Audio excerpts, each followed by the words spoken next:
Hello my dear friends and student. इस video में मैंने ऐसे हिंदी वाक्यों को लिया है जिसमें कोई भी कार्य साधन से हो रहा है, अर्थात ऐसे वाक्य जो किसी माध्यम से होते हैं। उस तरह के वाक्यों को हम कैसे हिंदी से इंग्लिश में ट्रांसलेट करेंगे, इसके बारे में हमने चर्चा किया है। तो आइए वीडियो को स्टार्ट करते हैं। सबसे पहले हम साधन की बात कर लेते हैं। जैसे दो एग्जाम्पल से हम लेते हैं। पहला है वह खिड़की से झांक रही है। इसका सब्जेक्ट है वह और क्रिया है देख रही है। वर्ब हमारा है देख रही है और सब्जेक्ट है वह। माध्यम हमारा क्या है? खिड़की। यानी खिड़की, देखने का माध्यम क्या है? खिड़की है। तो यह माध्यम जो खिड़की विंडो है यह नाउन है। तो हम नाउन यहाँ पर रख लेंगे जो इस वाक्य में नाउन होगा, जिससे देखा जा रहा है, जिससे कोई काम हो रहा है, तो हम माध्यम को यहाँ पर रखेंगे। तो खिड़की हमारा माध्यम है, विंडो यहाँ रहेगा। हमारा वाक्य का जो सब्जेक्ट है वह, सबसे पहले हम सब्जेक्ट रखेंगे।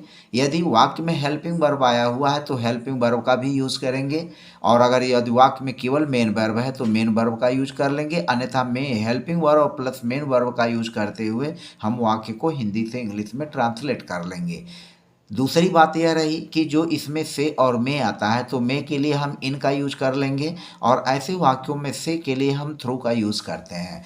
अब थ्रू का यूज क्यों करेंगे?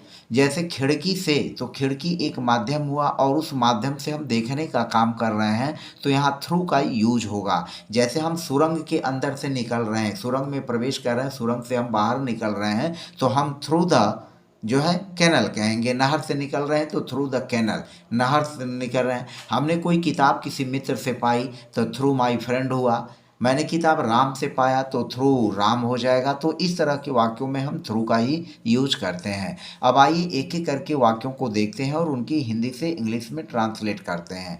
दूसरी में इसकी हिंदी स्ट्रक्चर भी हम समझ लेते हैं। सबसे पहले हिंदी का जो वाक्य होता है उसमें सबसे पहले कर्ता रहता है, और जो माध्यम हमारा है जैसे खिड़की, तो इसके बाद कर्ता के तुरंत बाद हमारा माध्यम रहेगा खिड़की, और उसके बाद में या से का रहेगा, और फिर क्रिया जो है क्रिया आ जाती है। तो हिंदी वाक्यों की बनावट यह होती है, कर्ता, उसके बाद संज्ञा जो माध्यम है, फिर में या से में से कोई एक, फिर क्रिया रहेगा जिस टेंस में रहेगा। यदि वाक्य में ऑब्जेक्ट भी आया हुआ है तो वर्ब के बाद हम ऑब्जेक्ट का भी यूज कर लेंगे और हम अपने वाक्यों को क्लियर कर लेंगे। तो आइए अब शुरू करते हैं एक एक कर वाक्यों को। सबसे पहले पहला हमारा वाक्य है वह खिड़की से देख रही है। तो यह प्रेजेंट कंटिन्यूअस टेंस में वाक्य है और हम इसको लिखेंगे शी इज लुकिंग, और फिर प्रीपोजिशन थ्रू का यूज करेंगे तो यह हो जाएगा through. She is looking through, she is looking through, और हमारा मीडियम क्या है, नाउन क्या है, माध्यम क्या है, खिड़की, तो लिखेंगे द विंडो लास्ट में। यह हमारा मीडियम हो गया। तो she is looking through the window, वह खिड़की से देख रही है। दूसरा वाक्य देखें, रोशनी दरवाजे से आ रही है। तो यहाँ आने के लिए हम कमिंग का यूज नहीं करेंगे, क्योंकि रोशनी आती नहीं है, बल्कि रोशनी एक तरह से यूँ कहें कि कमरे में, घर में, जंगले के रास्ते, दरवाजे के रास्ते या रोशनदान के रास्ते, वेंटिलेशन के रास्ते जो होती है वो कमरे में अंदर आती, प्रवेश करती है। तो यहाँ पर हम एंटरिंग का यूज करेंगे और यहाँ पर लिखेंगे light. Light is entering, light is entering, और हो जाएगा लाइट इज एंटरिंग, और फिर हो जाएगा दरवाजे से।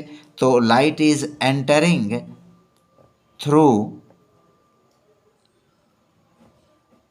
द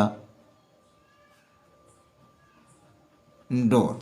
तो light is entering through the door, light जो है दरवाजे से आ रही है। तो इस तरह से हम इसको यूज कर लेंगे, रोशनी दरवाजे से आ रही है, light is entering through the door. फिर हमारा तीसरा वाक्य है, मेरे भाई ने दूरबीन से देखा। तो यहाँ माध्यम दूरबीन है, मीडियम हमारा दूरबीन है। मेरे भाई ने, तो इसको लिखेंगे माई ब्रदर, और देखने का काम जो है दूरबीन से हो रहा है, तो माई ब्रदर देखा, तो सी का सेकेंड फॉर्म हो जाएगा सा, और फिर हो जाएगा दूरबीन से द थ्रू, और फिर होगा द टेलीस्कोप। तो माई ब्रदर सा थ्रू द टेलीस्कोप, मेरे भाई ने दूरबीन से देखा। पत्र रोशनाई से लिखा गया। अब यहाँ से के लिए हम इनका यूज करेंगे, क्योंकि रोशनाई और पत्र लिखने में जो इनकी टचिंग होगी, जो रोशनाई की टचिंग होगी, वह इन हमारा जो है यहाँ पर यूज होगा। तो पत्र रोशनाई से लिखा गया तो लिखेंगे द लेटर, और फिर लिखा गया, यह पैसिव वॉइस का वाक्य है तो द लेटर वाज रिटन, और फिर हो जाएगा रोशनाई से, तो यहाँ पर लिखेंगे in ink. The letter was written in ink, पत्र रोशनाई से लिखा गया। The letter was written in ink. यह किताब 2 रंगों में छापी गई है, तो यहाँ भी इनका ही यूज होगा और यह भी पैसिव वॉइस में बनेगा, लेकिन यह प्रेजेंट परफेक्ट की पैसिव बनेगी, तो इसको लिखेंगे दिस बुक, और फिर पैसिव वॉइस में जब बनाएंगे तो इसको लिखेंगे has been. This book has been printed, printed means छापी गई है। This book has been printed in 2 colours, in 2 colours.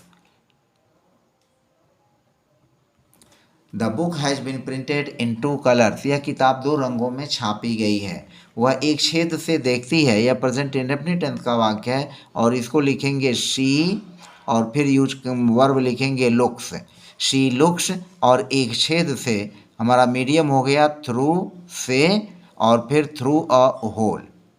She looks through a hole, वह एक छेद से देखती है। नेक्स्ट सेंटेंस है, कहानी पेंसिल से लिखी गई, तो इसको लिखेंगे द स्टोरी, और लिखी गई was written, the story was written, यह भी पैसिव वॉइस का वाक्य है, तो the story was written in pencil, in pencil. The story was written in pencil, मैंने उसके घाव को सूक्ष्मदर्शी से देखा। तो I saw his wound through a microscope, I saw his wound through a microscope. You were paid your salary in cash. Next sentence है, यह अंग्रेजी में बोला जाता है। It is spoken in English, यह अंग्रेजी में बोला जाता है।